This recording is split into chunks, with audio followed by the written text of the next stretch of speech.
Good evening. Welcome back. I'm Paula Toti. And I'm Kyle Inskeep. That tire fire that's been burning for almost 24 hours appears to be out finally, but firefighters continue there looking for hot spots. Local 12's David Winter has been in Morgan Township all day and joins us live to tell us how firefighters are getting a handle on these flames now. David. Boy, they sure are. You can see that there are just a couple of hot spots. I don't know if you're able to see over my shoulder, just a little bit of a flame. But for the most part, this fire is out. And it's just a smoldering heap of metal and wood and rubber. This was a Wholesale Tire Mart, and they also did tire repair here. So there was a tremendous amount of rubber inside. In essence, it was a petroleum fire, which caused a lot of problems for firefighters to put it out. It also caused some pretty major environmental concerns.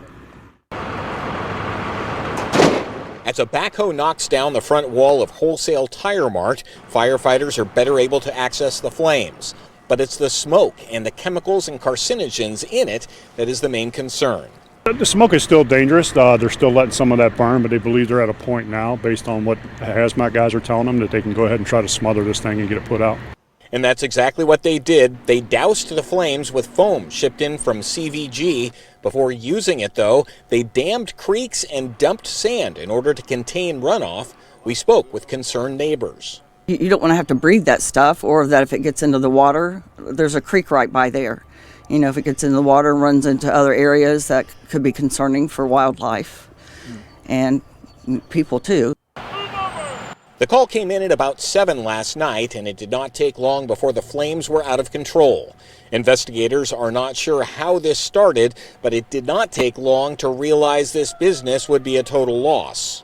There's about 7 of them that work there, and now they're going to have to probably go find jobs, you know. Rick Tolson lives a few doors down. His daughter's boyfriend had worked at the 3 Generations store for 10 years and will now be looking for work.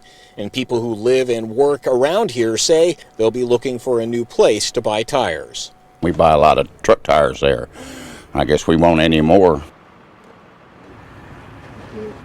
Well, the smoke has dissipated, and the firefighters say that they plan to stay here overnight just to make sure there are no further flare-ups. Reporting live from Butler County, David Winter, back to you in the studio. All right, thank you, David. And fire investigators plan to return to the fire site tomorrow morning to begin trying to determine what caused this blaze.